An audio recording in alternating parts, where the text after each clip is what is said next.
What's up, guys? Welcome back to another video. Thank you for taking the time to click on this old video, give it a watch. Good news is business visas are making a comeback, and I'll let you know what the deal is at this time. But first, as always, I want to say thank you to all my awesome supporters. You guys rock. You keep the channel going, and I appreciate each and every donation I get. Look in your emails. You should have got my exclusive weekly video for my supporters. Should have already received it in your email by the time you watch this. If you haven't, check that out. And if you want to get in on that and receive my weekly exclusive videos with all the fresh new content and news happening in Cambodia, and get the news first, just donate at any of the links below. I have a PayPal, buymeacoffee.com/DDC, or you can join my Patreon starting at just $5 a month, and you'll receive a lot of good benefits from that. So be sure to check out the link. Pick the tier you want, because each one is limited to a certain number of people only. So get in on that while you can and join the family. All right, let's go.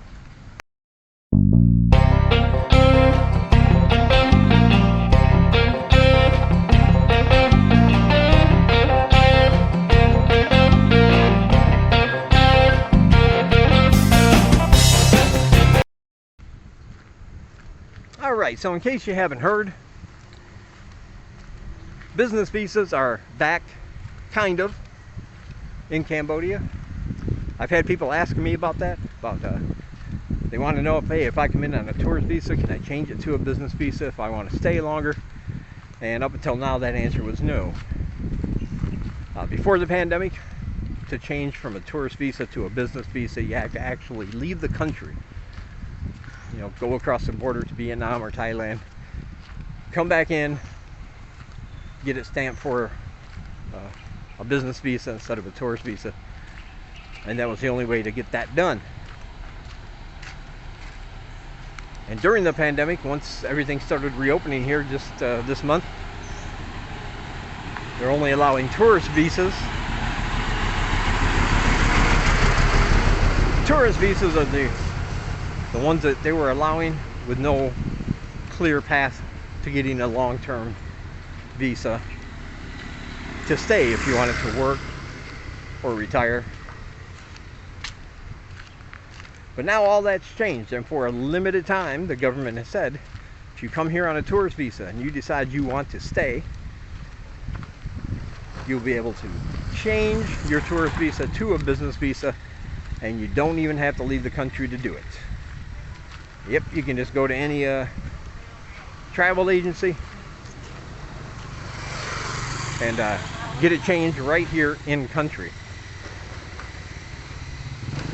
Now, as I said, I don't know exactly how long this is going to be going on, but I do have an opinion about it, not based on any kind of news. So I'm going to give you my opinion on why. It's because like I said in a previous video, business visas are very important to the economy, because people don't just stay here for a few days spending their money. They're here long term, spending all their money right on monthly and daily basis. So it makes sense economically, but they're trying to do it as safely as possible. And so I think what's going to happen, in my opinion, is that they're going to let people with tourist visas change it to a business visa, and they're going to eliminate that as soon as they announce when business visas in full are back into play. In other words, you'll be able to get one electronically before you leave your home country, or when visas on arrival make a return. Some people don't care for visas on arrival. They prefer to have one in advance. But the majority of people I've talked to or I've spoken with say that they want the visas on arrival back. They want that option to just come into the country and get your visa before you right there at the airport before you enter the country. I think that's the next logical step. I think that would be a good thing for all those people that want to come over here long term. And you don't have to worry about, you know, getting first a tourist visa and then a business visa, and then after your 30 days of the business visa, you got to get your extension. It takes up a lot of pages on your passport, because Cambodia doesn't have the small little stamp-like thing like some countries. Each of their visas, visa stamps and visa extension things, they take up like a whole page of your passport. So there's a little tip for you. If this is your first time getting a passport, think about renewing it and getting one, paying the extra for the one with the more pages in it if you plan on coming over here long term. Just in case. Like I said, that's my opinion, and I don't know if they're going to do that soon. But for right now, the important thing, the good news, yes, if you're here on a tourist visa, you can now change it to a business visa without having to leave the country. Tourist visas, as you know, are good for 30 days, and you can renew it one time for an additional 30 days. So with a tourist visa, you would have 60 days in country. And right now, or until this announcement, once your 60 days are up, you just had to go, because there's no path to get a business visa, and you've already used all your extensions on your tourist visa. But now, if you want to stay longer, they made that option available to you, and I think it's good economically for the country. It's good for the people that want to come over here and retire or work.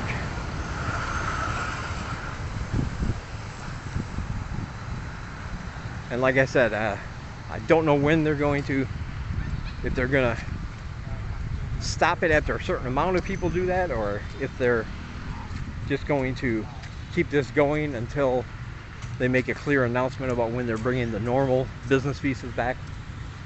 But right now, if that's your plan, yes, you can get your tourist visa still electronically.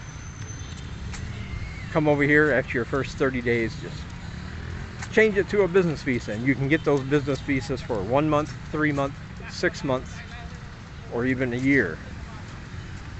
And as long as you renew it every time when it's ready to be renewed, you can stay in the country.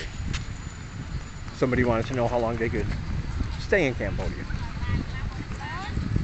As long as you have a valid visa, you can stay in Cambodia. So, a yearly visa, like a ER visa, a retirement visa, costs about $300 a year. It's good for 1 year, and just keep renewing that. You'll be good to go. And I also want to say something about teaching. Someone mentioned to me a few times, because I often talk about teaching English, and the reason I do that is because that's all I know about. I can tell you an approximate salary, I can tell you what your qualifications you need, I can tell you, what you need to do to get a job teaching English here. But I didn't imply, or didn't want anybody to think that those are the only kinds of teaching jobs in Cambodia. They do have technical schools that often have a demand for teachers with certain skills. Carpentry, electricians, welding, life skills, kind of things like that. But the reason I don't talk about those is A, I don't know anything about them. So I could offer you no practical advice. Hello. Hello. $1. $1? I don't have $1. Oh, I got 3. Just a minute. Just a minute.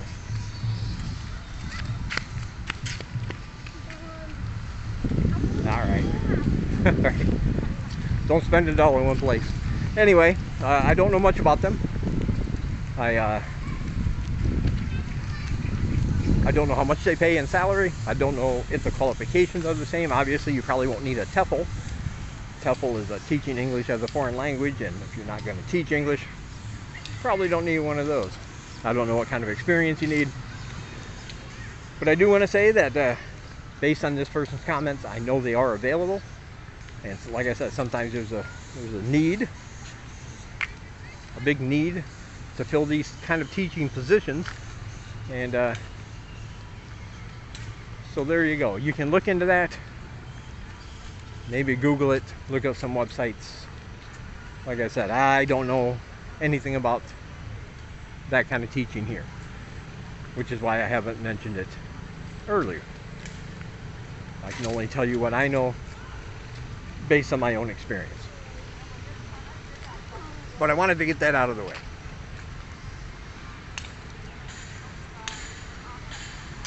But as far as jobs in general, somebody else asked me about that. What about just general jobs, like a 9-to-5 job, or something like that? If you get hired through an NGO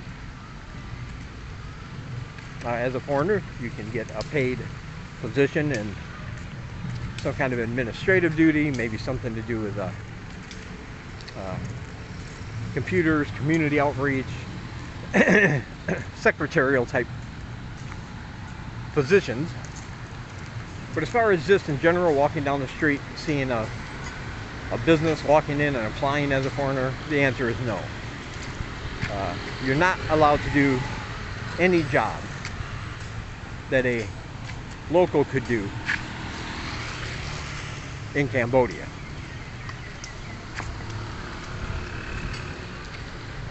If that makes sense.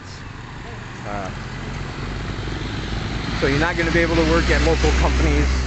If you're an engineer, let's say, just going into a local company to apply, you might be qualified, but you could be taking a job from somebody local who they will hire.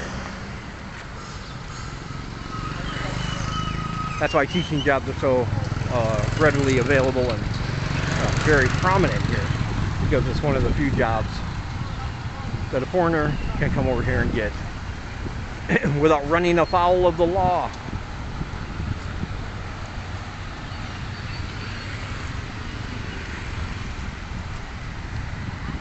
And nobody wants to do that.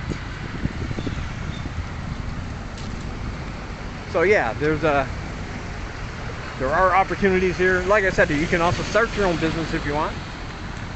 That's a very costly route. You have all the normal business startup expenses, plus you have a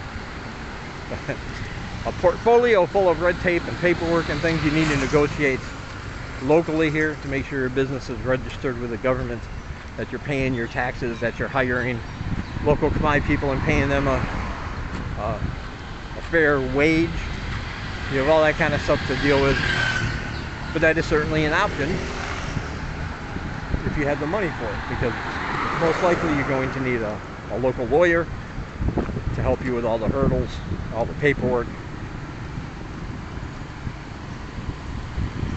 and all that good stuff. But you can definitely do it if you want. So it's completely up to you. But just regular jobs, no. You can't walk into a construction site and get a job building houses. You can't walk into a bank and get a job as a teller. You can't walk into this supermarket and get a job bagging groceries or stocking shelves. You know, regular jobs are only available for the local people. So I hope that clarifies some things for you. So yeah, we got the business visas back. Bars are all open up. A lot of them are advertising all their specials. They're doing little pub crawls now around the city, which is always good to see. So the government, different departments, different heads of departments from the government have said that they're really focusing on recovering economically in Cambodia. They're trying to do it as safe as possible, but they're really putting the emphasis and the focus on getting people to come back to the country or come into the country for the first time. And trying to make it as easy as possible for people to come in, but they can't just throw open the borders willy-nilly and just say everybody's welcome. Of course, they have to follow safety protocols and make sure they do it in a proper way, and they're doing that. It's slow, it's not fast enough for some people. I know, I hear about that, but it is happening, and I'm sure there will be plenty of more changes coming in the very near future. And I'll eventually tell you guys all about them. Of course, if you're a supporter of mine, you will know first. Especially all that nice good news. Alright, check out all my links down below. Like I said, if you want to get all that new news first, receive my weekly exclusive videos and other content, donate to my PayPal, buymeacoffee.com, or join my Patreon. And I'll happily add you to my list. There are other channels vlogging from Cambodia. Those are all listed down below. All really good channels that you should be checking out. All my social media is down below. There's also a link if you want to like my Facebook page, my Dave Does Cambodia Facebook page. Join my group Bug Life. Take some pictures of bugs wherever you live in the world and post them in my group. I love seeing your insect and bug pictures. I'm really into bugs and insects. And also check out my science news website, scithinkers.blogspot.com. That link is down below. Science news at a glance. I get science news, I dissect it, I put it in short, easy to understand, a short, easy to understand article, and then put a link to the original article if it's something you're interested in and want to look at in more depth. So be sure to check that out. Alright. Thank you guys for watching. I really appreciate it. Give it a thumbs up, subscribe if you have not, and share this if you want to. And I will talk to you in the next one.